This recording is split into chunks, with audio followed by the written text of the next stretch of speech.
All Got right. Friday, June 18. How you doing, Aaron? Good. How are you, buddy? Good, man. Did you like that George Knapp intro I sent you? It's got a kind of pep that Yeah, is hard to find nowadays, I think. some panache. Yeah, He yeah. sticks to that pretty closely. He'll have like little variances in it here and there, but I've always thought it was pretty cool. Slamming across the radio waves. Yeah, it's good. What's new today? So far, not a whole lot. My business has been pretty slow for the last couple of days, which is typical when it gets nice out like this. I think for the first time, and overall we've been slammed, so it's actually kind of a nice little break. But I think yesterday or the day before was like the first day through all 4 locations, nobody got a new customer, which is really unheard of. But it's picking up today. We already have some activity. And that's about what's going on. How about you? What's new? You know, I've just been working and that's been going good. I got a couple of new clients arranged on retainer. It's interesting. I'm blending storytelling services and like story crafting services with technical services. So it's pretty unique. And I haven't done anything like it before for like in a package deal kind of a thing. So that's been interesting. What do you mean story crafting? So it's part branding almost. Oh, see, my blurring went away. Oh, everybody knows you have a, what is that back there? One of those step up. Yeah, exactly. Could have been worse. I'm so ashamed. No, it's part branding, part communication strategy kind of a thing. So identifying what the story is with the crossover between your story and your business's story.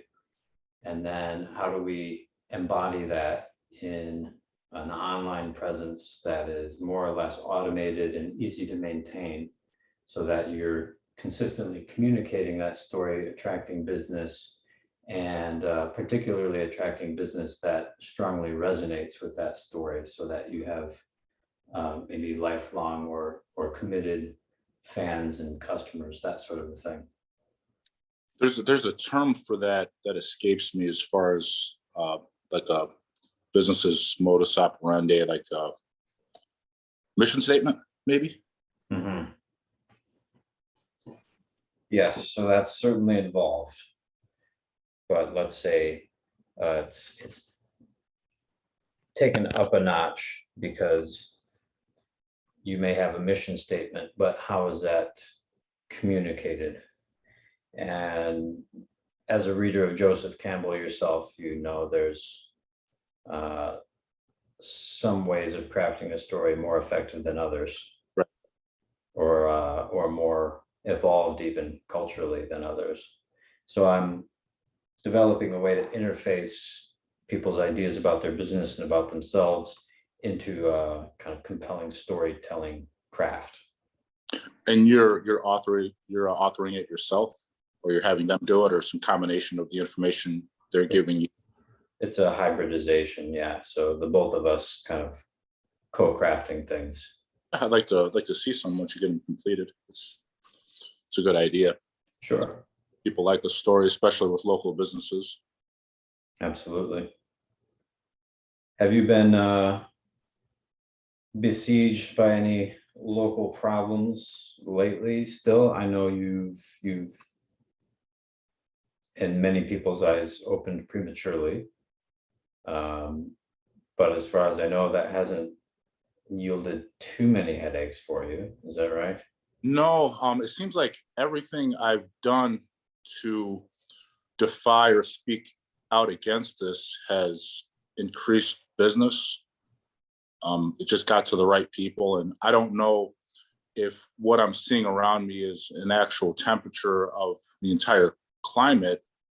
I would suspect not. I would imagine just just bringing people in that are more like-minded. And I think being a fitness center, having a contrarian vantage point to what's going on right now brings in a lot of people that would typically go to a fitness center anyway, because it's kind of congruent with that lifestyle. Like a lot of the people that are upset with me, they're people that would never step foot in the gym. Yeah, it's almost contrarian in and of itself in American society right now too. Self-improvement Fitness. Is racist. No matter what race you are. Nonsense. It's pretty incredible, the cultural landmines out there now. There's a Nigerian writer, Chimamanda Ngozi Adichie, that I was just, I was introduced to her years ago, and she's, as far as I know, quite a feminist, and she's under attack. It's like there are so many tripwires. Yeah, with what that radical faction is doing is they're making everything so extreme, and we all misstep and we all make mistakes. So eventually, the serpent's going to eat its tail, and you're going to fuck up. No matter who you are. Yeah. What are you reading? I haven't been reading her lately, but I've got one of her books. What's the title? Or are you asking more generally what I'm reading lately? Either way. I would say more generally, but if you can remember the last thing you read from her, which that would amaze me because I can't remember the last book I read. Right. What was it? Dear Ijeawele, or A Feminist Manifesto in 15 Suggestions. That's the one on the shelf here. But what I've been reading lately is David Deutsch's Beginning of Infinity, and Maria Popova's book Figuring. I don't know if you've ever seen her website, but it's a cultural treasure, I would say, honestly. Brainpickings.org. She's been writing and curating that website since, I don't know, 2005 or so, I think. And excuse me, if I remember correctly, this book is her first, and it's really just gobstoppingly good. It's a very good book. Should post a link to her website on this. Sure. Yeah, her website introduced me to so many different things. Brainpickings.org. I'll just repeat that here. I'll mark the timestamp. Yeah. Well, I would ask what you're reading, but you just said you don't remember. No, the last book I read, I'm trying 2 books at a time again. I read slow, like I'll just read a few pages a day and I'll carry a book with me. But what I did in the past is I got through Dante's Inferno twice, and the way I did that, and the first time I maybe understood 20% of it, and the second time maybe 30% of it. Yeah. But what I did is I just kept it on my mantle in the morning, and I would just read like 1 or 2 pages every morning, like the first thing I did. And I'm actually doing that right now with the Gulag Archipelago. And I just got through the preface, and no, I'm just starting the preface. I just got through the foreword. So I'm reading that, and I'm reading Ayn Rand. So I'm kind of inundating myself with Russian literature right now. The Ayn Rand book is We the Living. It takes the Soviet Union in I want to say 1920s, 30s. And for those who don't know, the Gulag Archipelago is by someone who endured the gulags, right? Alexander Solzhenitsyn. Yeah, I don't know how to pronounce it, Solzhenitsyn. Mm-hmm. And he describes, if I remember correctly, how he wound up there, his life before or after, this sort of a thing. And the forward touched on that a little bit, and the political impact this had was very significant. According to the forward, I guess the release of it in France caused them to completely abandon flirting with the concept of Russian communism. Mm-hmm. And I think it had that impact in the States. Maybe we should release it again, re-release it here. Yeah. Yeah, that was, I think through that book, I was introduced to the concept of samizdat, where they would carry out a kind of publishing, but in secret, under threat of, you can't publish certain ideas. So it was a dissident activity. I thought that was very interesting, how it was so makeshift, and how cultural life continued on in those kind of secret channels is very interesting to me. BitChute. Today's BitChute. Sorry? Today's BitChute. Yeah. I'm watching more and more stuff on there. A lot of the guys that I like to listen to have been yeeted off YouTube. Right. I think Brett Weinstein, talking about anything COVID related, he's had his stuff removed from YouTube, demonetized at first and then just entirely removed. There's also Library, I think LBRY, guessing that's how you would pronounce it. And that's supposed to be a kind of censorship resistant YouTube alternative, but I can't say I spend much time on either BitChute or Library. I'm just kind of peripherally aware of them. I'm glad they exist. We need. Did you ever listen to Stefan Molyneux? No, not familiar. I never really got into him either. I listened to a couple things. He seemed reasonable, calm, rational, and I never, what little I saw of him, I didn't see any calls to violence or anything. But he got taken off, and I have a couple of friends that were pretty upset about that. They say he's a white nationalist and white supremacist. Canadian guy. He's Canadian. Banned from PayPal, MailChimp, YouTube, Twitter, and SoundCloud for violating policies. Excuse me. I went to school just down the road here in University of Toronto. Okay. Excuse me. I'm skeptical, I don't know about him whatsoever, but it's unfortunate that you have to be skeptical of the white supremacist label now. It's been so diluted. Yeah. I don't know if he is or not. Almost. I didn't go through his entire works. I think he had thousands of hours logged, so I don't know if he said one thing that got him kicked off or went out of town. I said it's like, we're all going to misstep, or we're all going to say something that somebody's going to disagree with or find offensive. That's how communication works. Right. Did you watch that Daily Show?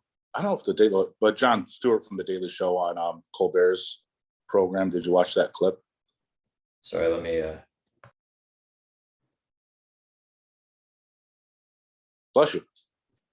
Excuse me. I have not. That's the one you just sent me recently, right? Yesterday, you said you were looking it up when I sent it to you.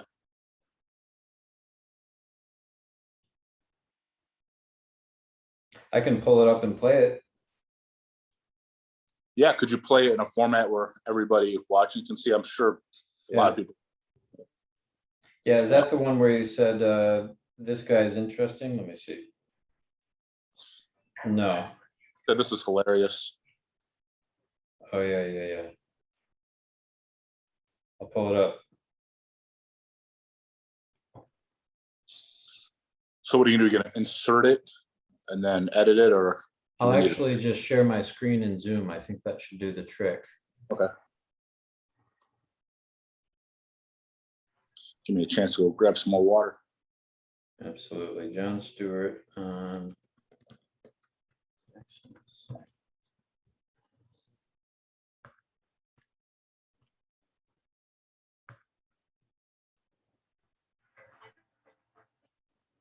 we go.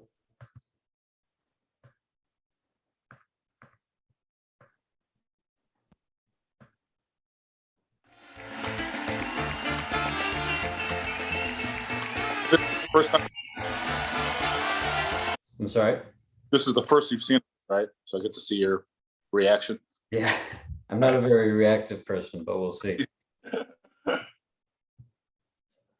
You can hear it okay.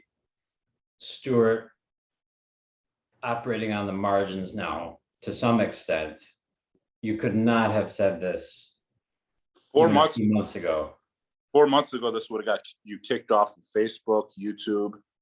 Yeah. And if you watch the reaction, you know, I'm sure because he was kind of set up for it, but these are both improv guys. But it looks like Colbert's trying to like reel him back in. Yeah. Good. I think often people know when to stop, but then there's also that like Cold War dynamic of like, if we don't do it, someone else is going to. So we have to actually. Yeah, actually, like we won't get to the second segment, but what he's talking about here right now, as far as science getting dangerous, I want to touch upon that because that overlaps.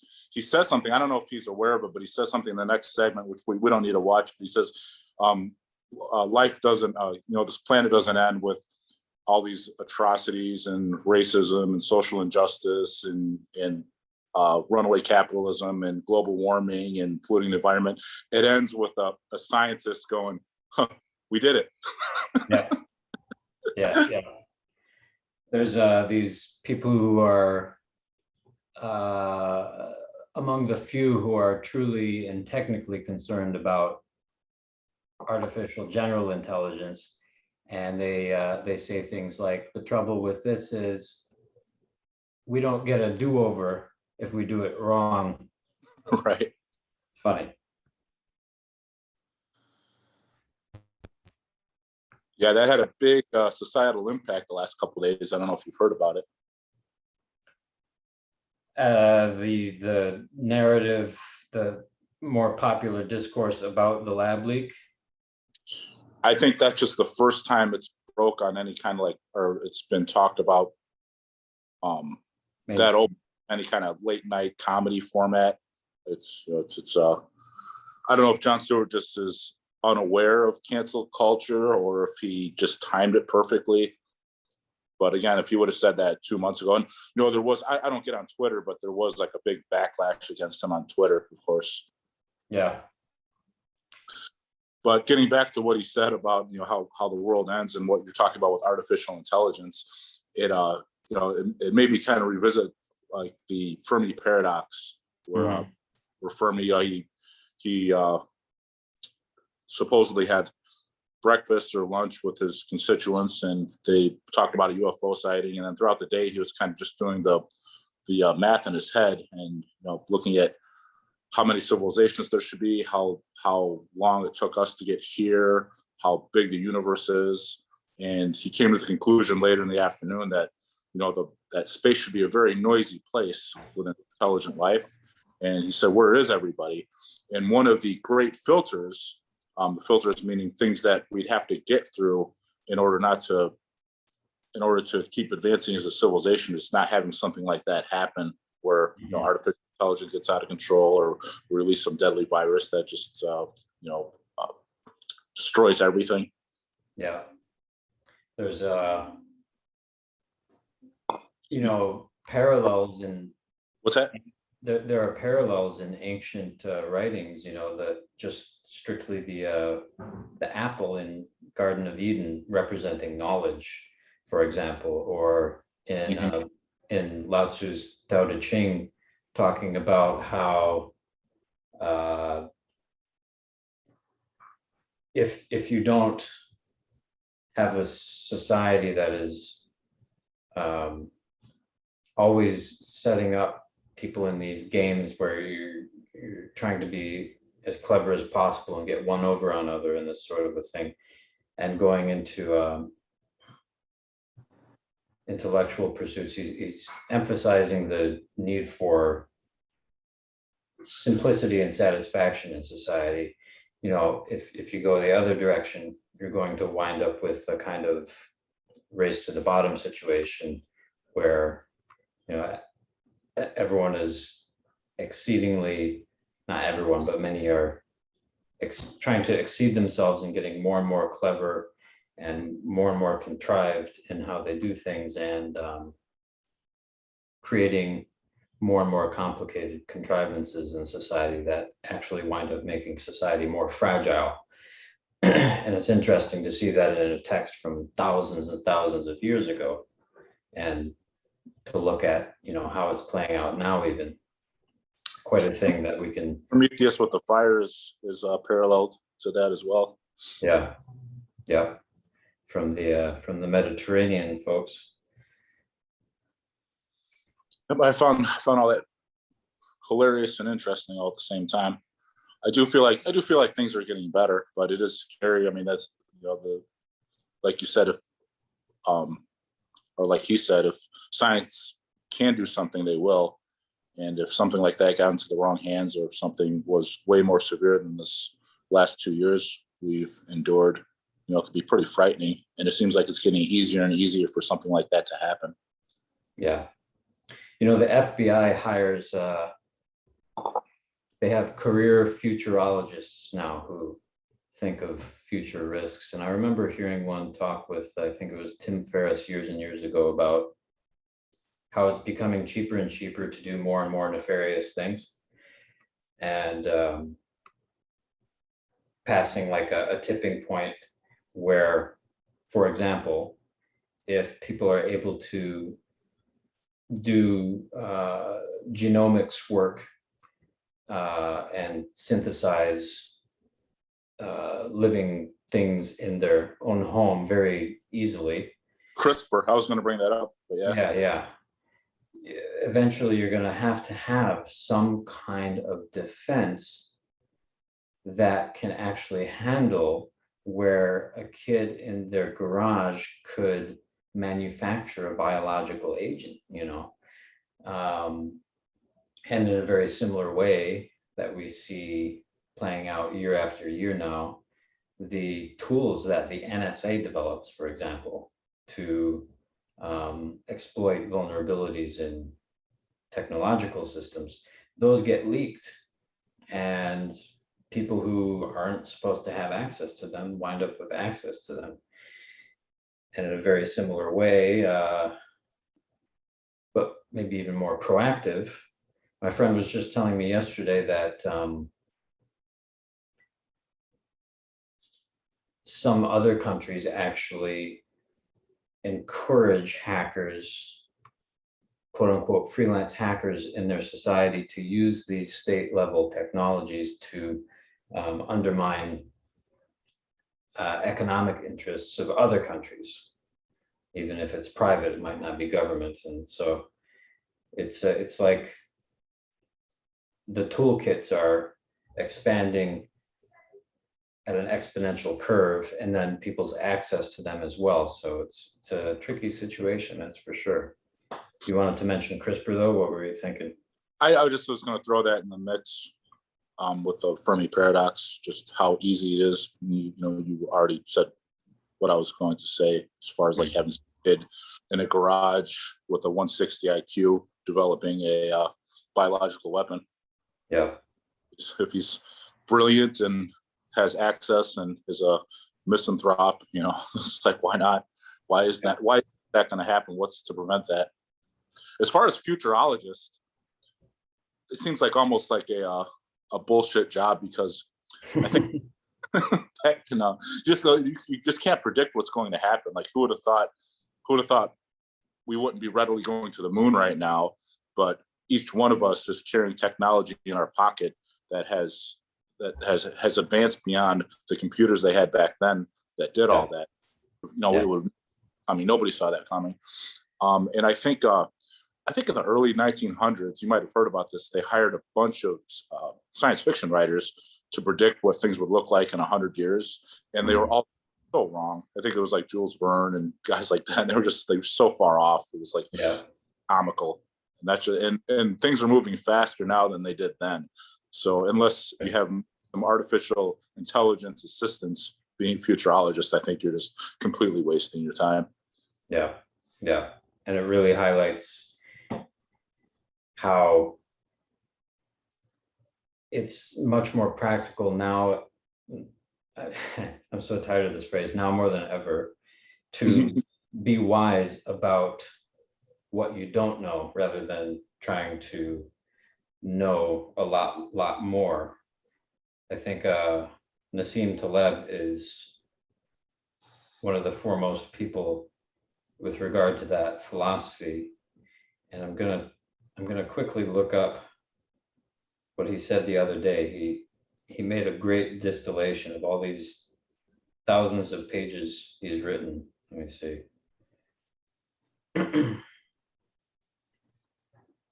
But have you read Taleb, by the way? I think maybe I mentioned him before. No, and I still haven't listened to your 4-hour podcast. Oh, Balaji, yeah. Maybe I like to, is it in like a nice calm tone and cadence without a bunch of like music or? Yeah, just Because conversational. I can listen to that as I fall asleep and then just keep picking up. Sometimes I'll do that if it's something long like that. I'll listen to it as I'm falling asleep and then turn it back on in the morning where I left off, and it'll take me a few nights. It's probably not good for sleep hygiene. As long as you set a timer, it might not be so bad. I actually I feel like sometimes I'll listen to Coast to Coast, or I'll listen to somebody with like a monotone cadence talking about science or something I'm interested in. And I almost feel like it helps me sleep. It does intermix with your dreams. You start dreaming about what you're listening to. Yeah, I used to do that listening to Alan Watts many years ago. Alan, be a good one.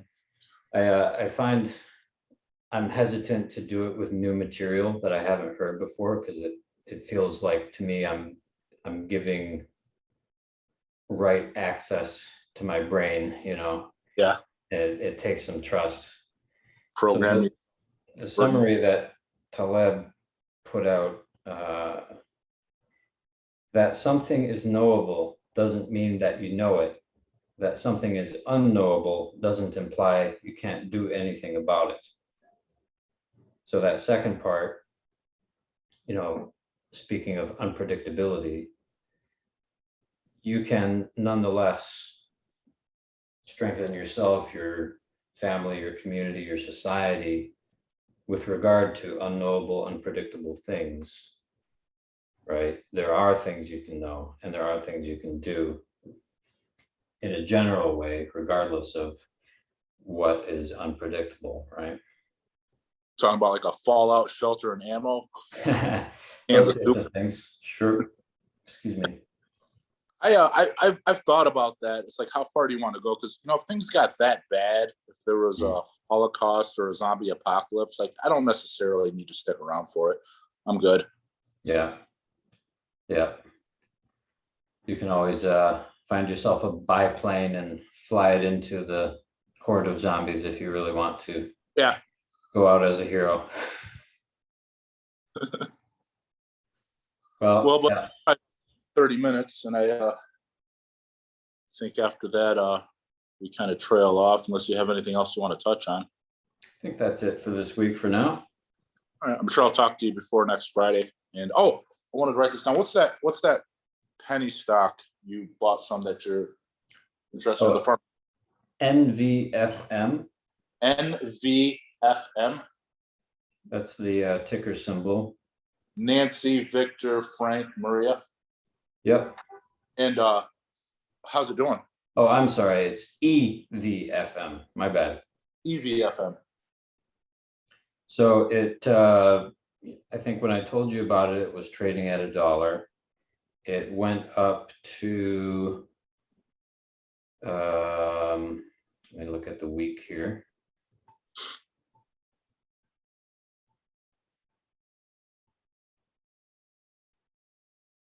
Daily. So it went up to $1.42 on, what day was that? On the 15th. And right now it's back down to $1.13. I might throw some money at it Monday or Tuesday if you're available to help me do that. Sure. All right, man. I have some of the stock itself and then some options on it long term, looking out into 2022.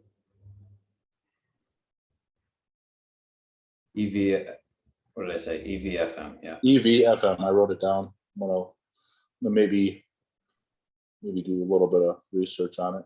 This is not financial advice. It sounds like it might be in a situation like the Austin tech company that competes with Intel. Is it Oh, AMD? AMD. AMD, I where don't think they're based out of Austin, we found, but yeah, they may operate there. Excuse me. I think that my friend's girlfriend worked there. I think it's right there in Austin. But yeah, it had gone from like $40-50 a share down to about $1. And I remember my friend down there talking about it then that it'd be a good buy. And I wasn't in the stocks. He didn't do it for whatever reason. I think didn't you say it's back up to, we looked it up last week, but anyway, it went from yeah. it went way down and then way back up because it was in a secure position. It wasn't going anywhere. Yeah, big swing over time. With this one, it's like, I would have to look. I think my price target where I'll probably exit my positions is around $4. But even over the past week or so, you can do some swing trading, sell high, go back down in the dip, buy low again. You can do that every day if you wanted to with something volatile like this. And so, $1 to $1.40, that's a considerable percentage. I think I'm going to get some and then just forget about it. Yeah. Do what happens. All right, buddy. Well, you have a good weekend if I don't talk to you, and I'll get a hold of you Monday or Tuesday. Okay, man. You too. All right. Adios.